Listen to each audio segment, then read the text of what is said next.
Coach, how you doing? Good. So, yeah, it is the first sellout since you've been here. So, just your thoughts, thoughts on that, just having this building packed here. It's awesome. That's Big Ten basketball. I mean, almost every road game we played sold out too. Like Purdue was sold out, and they don't even have their students in session. And that's what makes Alaska Airlines Arena great. Like when this place is rocking. I mean, like I said, I remember when IT and those guys, it was the hardest place to play on the West Coast, and that's where we got to get it back to. And it starts tomorrow night. We got a great team coming in. In my estimation, it's the best team in the country.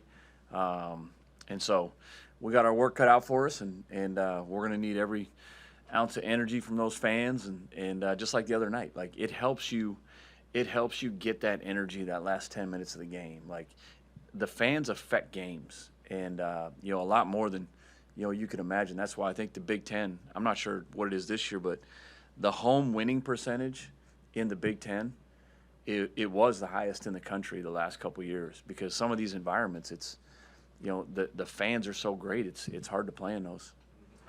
Just the challenge of these next two games here. Obviously, you take them one at a time here, but just in the both of them, can't remember the last time sort of folks here have kind of had anything like this. Do you at all look at it as sort of both games, or like, hey, we gotta, or do you like, how do you sort of? No, we're just focused. Yeah, like we just focus on Michigan right now. We haven't had a chance. Like we've been, from at Indiana to at Purdue, you get back in the middle of the night to all of a sudden you got Ohio State on Sunday, and now you got Michigan Wednesday, and we haven't had time to, we've barely had time to even watch the game film from Ohio State, correct those corrections, and now you got 48 hours to get ready for Michigan. And so we just take it one game at a time. But it's an awesome opportunity. We have the hardest schedule, I think, in the country, when you're talking about that 6-7 game stretch that we've had. And it's awesome. It's an opportunity. That's why you play in the Big Ten, and that's why you come to University of Washington. And you sort of touched on it earlier. Just what type of friendship do you have with Tora Dusty there? We've heard Tora, the bits and pieces of it. It began where? What is that like to sort of have that sort of? Yeah, I consider Dusty a great friend. I got to know him, I got to know him really well when he was an assistant at Florida and I was at Cal State Fullerton, and we'd recruit the Toronto area quite a bit. And it just kind of happened that we were up there at the same time 3 or 4 times. And then obviously, I'd see him around at, the EYBL or the Adidas Gauntlet and things like that. And then it just kind of our paths, we stayed in touch, and then we kind of got head jobs at the same time. When he got to Florida Atlantic and I got to Montana State, and we'd correspond, and hey, I'm going through this, or I could call him, and he was sort of a mentor in that way too, helping me through those early stages as a head coach. And so it's been awesome to watch him and to watch his first couple years, and then where he got Florida Atlantic, that program, and obviously going to the Final Four, and then just what he's done at Michigan in the first 2 years is incredible. I'm sorry. And then before a game like this, do you text? Do you have? Oh yeah, yeah. Do you sort of take them out to dinner? I don't know what, we haven't talked about that, but no, it's competition, man. Once the game starts, but no, like I said, I'm always. Obviously, I'm not rooting for him tomorrow night, but anytime they play, I try to watch them. He does such a great job with his team. You can learn a lot from Michigan with the talent that they have, and to get those guys to play together, and to have almost 6 guys in double figures, or they have 6 and almost 8. But just to get the talent to buy in. He has some NBA guys coming off the bench, and the way they've been playing and sharing the basketball is really impressive. We expect to see Desmond tomorrow night? Yeah, he'll be on the team. Mm-hmm. Playing, or? I don't know. We'll see. We'll see with all of them. We still got to practice today. Sold out tomorrow night. Yeah. Arguably the best team in the country coming in. It's going to be electric in here. Great opportunity to showcase the program. I know a lot of times in the past when these big games like this, coaches have wanted to bring in local talent, recruits, and expose them to this. Anything planned on that end? No, we always have, some recruits always trying to come in, and a lot of the local kids especially, trying to get them to come to the games. And I can't comment specifically, but yeah, we always want the the top kids in the city to come to games like this, to see that environment and to be able to picture themselves in a Husky uniform and playing in those games and helping us win those games. Like I guarantee IT and B-Roy and DeJounte and Will and all the local guys, like that's what made them want to be a Husky. And so in this building, seen some great games against number one teams in the country, and so hopefully they see another one tomorrow night. What is it that makes Michigan so good? First off, their talent. Like they're so big and athletic. They can shoot the basketball, but just how they play as a team. It's really the one thing I don't think a lot of people are talking about as much. Like a lot of people have talent, but the way those guys are playing together, they create so many catch and shoot shots just because their ball movement's so good. Very rarely do they have to take a contested shot because they can put you in so many predicaments defensively to where they get two on the ball, and they're great passers. So somebody's getting a wide open shot, and when you got that much talent on the offensive end, it's hard to guard. I've got this vision of you later tonight just being kind of in manic mode, just not wanting to miss out on any detail and being obsessive. What's going to the last couple weeks? Yeah, what's going to drive you nuts tonight that's going to maybe keep you awake a little longer than it should? Probably just like figuring out ways to, against them, you still have to control the tempo. Like they play so fast and so free, and they almost force you to play that way, but you have to be so disciplined against a team like them, because if you have a lapse for a minute and a half, they can literally go on a 13-0 run, and it's hard to get back in with as potent as they are offensively. So, we have to be able to get through adversity, and we can't compound mistakes. We can't have a turnover and hang our head and not get back on defense because it's a three, and then you have another one, or you miss a box out. Like, get to the next play. And that's one thing that our group, I thought we did a really good job of. Even at Purdue and even at Indiana at times, like we hit adversity and we fought back. Like we didn't pout or feel bad for ourselves. Like we fought back. And I really think the last 10 minutes of Purdue and moving forward to the Ohio State game, like that's the most connected our teams played, offensively and defense for that kind of 50-minute span. When you looked at the film, mm-hmm. What did you really like, and what was the difference? Because it was obviously the best game that you've played all year. Yeah. And a lot of people are saying without Dez in there, the ball seemed to move a little bit better. Just your comment on that? Yeah, no, I mean, I don't know. Like he wasn't obviously playing, and the ball did move. But I thought we were organized. I thought Zoom controlled the game. I thought he had some great passes. He had drives when they were open. I thought JJ had 5 assists in 13 minutes. I thought both of them defended pretty well. Like Garden, Junie Mobley, and Thornton, like it's hard. I thought Kamari did obviously a great job too. But I thought our bigs, like we took good shots. Even when we got offensive rebounds, we didn't just go up and throw up a crazy shot. Like if it was there, Frank did, and he got fouled twice. The other times, like with 2 minutes left in the game, he got a big offensive rebound. It wasn't there. He kicked it out. We got 20 more seconds off the clock and scored. Like that's winning basketball, and that has to be done at a high level every possession tomorrow night for us to be successful. So would you say guarding the three-point line or stopping them underneath is going to be more important? Both. You can't let them get going from three. When they do, like they're too good. When they start making in that 10, 11, 3 range, like that's why they're beating Gonzaga by 40. They're beating San Diego State, like really good defensive teams that are sound and have veteran guys. Like to beat some of the teams that they've beaten by 40, not 20, like 40. And they've done it to a multitude of people.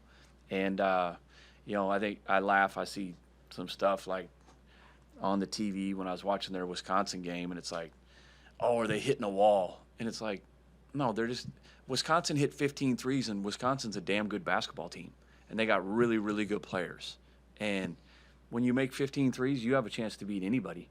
And usually when you make 15 threes, you're beating somebody by 20, 25 points. It was still a one-possession game, pretty much to the end. And so that kind of shows how lethal Michigan can be.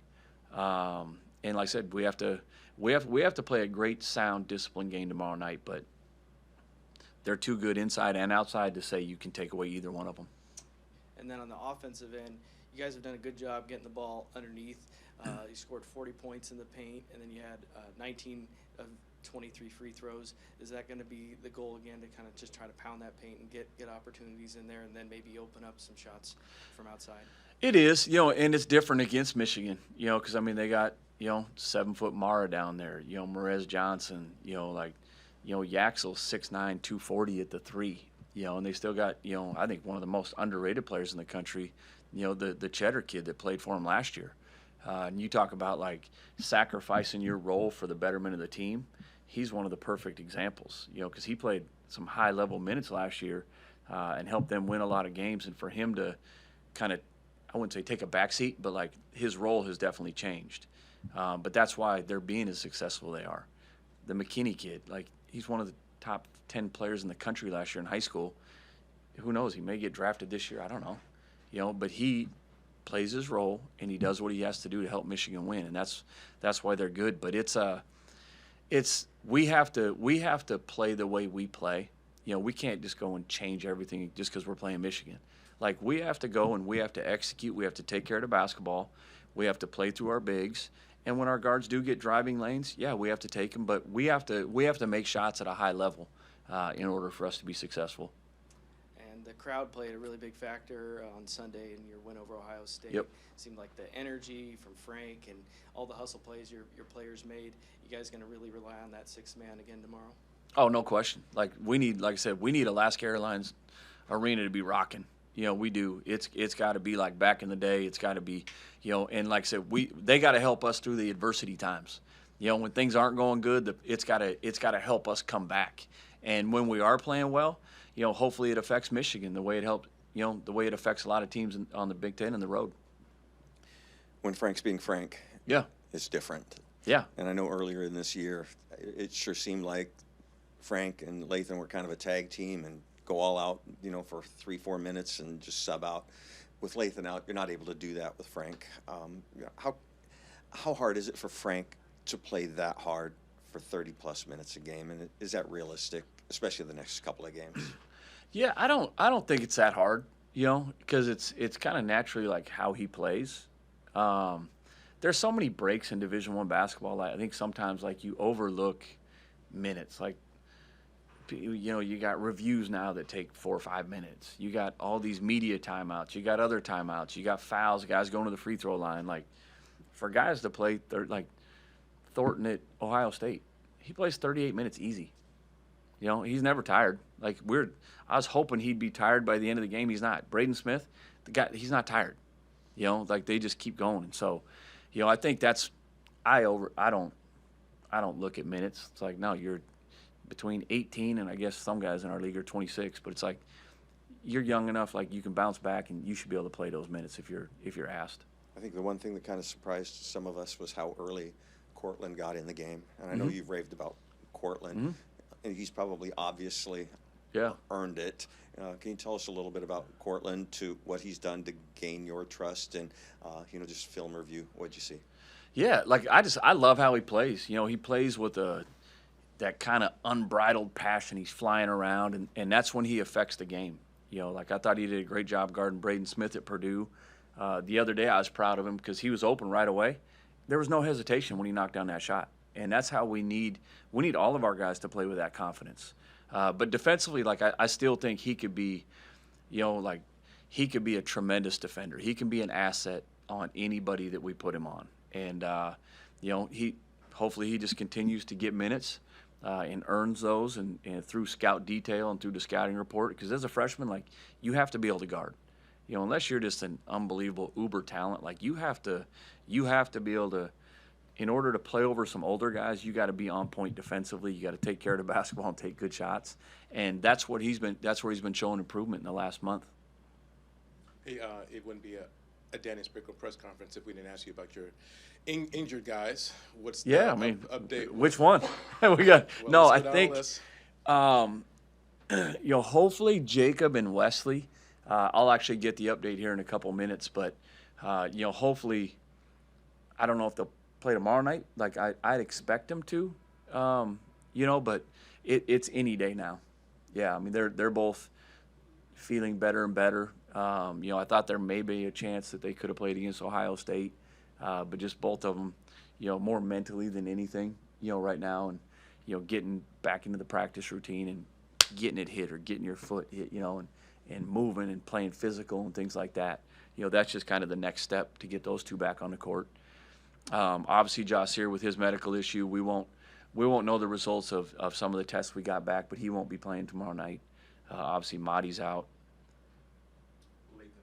Lathan, he actually might be able to do some non-contact stuff today, and so yeah. With Wesley, is that sooner than normal? Because when you first sort of talked about it, there were some thoughts there months. That it could have been the season. Months. Yeah. So is this sort of sooner than normal? It is, and a lot of it was just how he reacted to the surgery. Obviously, I think he had surgery. Might have been 2 or 3 days right after the Seattle U game when he broke it in the first 5 minutes. The surgery went really well. The healing process went really well, and that's where it was kind of like the surgery that he had. It can kind of go either way. It can be a 6 to 8 week deal, or it can be a 2 to 4 week. And luckily, we think we're on that 2 to 4 week span, because I think it's been maybe 3 weeks even to the day, maybe, that he's had the surgery. And then just the idea of getting Jacob out there for the first time. Yeah.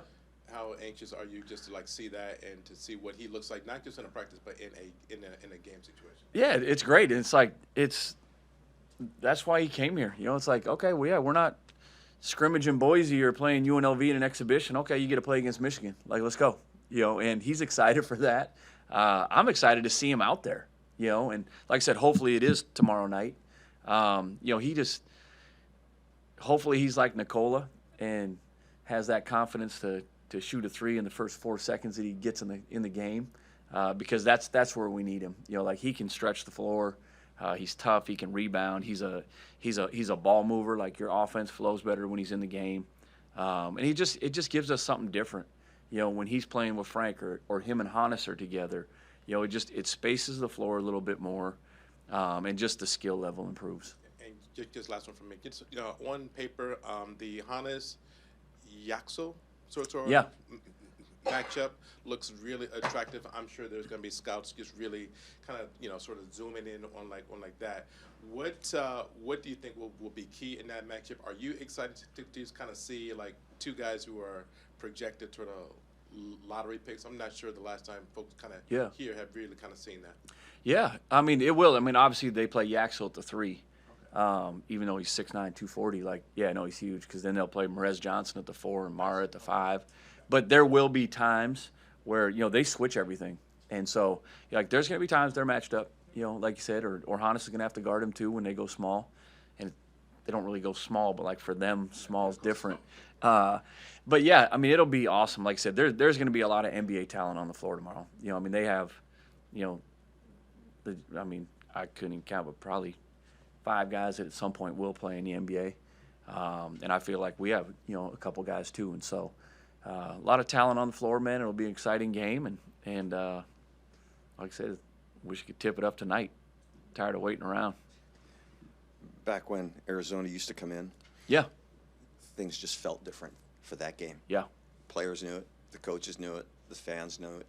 And it seems like tomorrow is going to be one of those games. Mm-hmm. Is it seeping into the players a little bit? Is this a little bit bigger game? And is that starting to seep in a little bit, how big of an opportunity this is and how much fun it's going to be?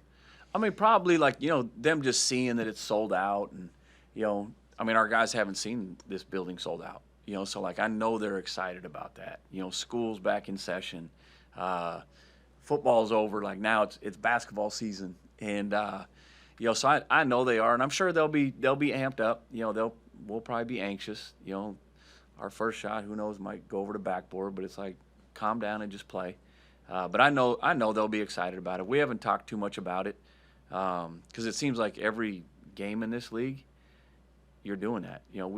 Same thing at Indiana. There's 16,500 people at Indiana. There's 16,000 who was sold out at Purdue. And so these guys, they're used to those environments. Just not here right now, and that's what's exciting about it. Any message to the dog pack and the fans coming tomorrow night? Just be rowdy, man. Be crazy. the way we get treated when we're on the road, man, we got to treat Michigan and Michigan State and all these teams that come in here that same exact way. And that's what makes Big Ten basketball special. And that's why it's fun to go on the road. You know, like, as hard as it is, like, it's fun because you know you're playing in an awesome environment, and their fans are they're ruthless. Like, they really are. And I know the Dog Pack and our fans are going to be ruthless this week too. Thank you, Coach. You bet.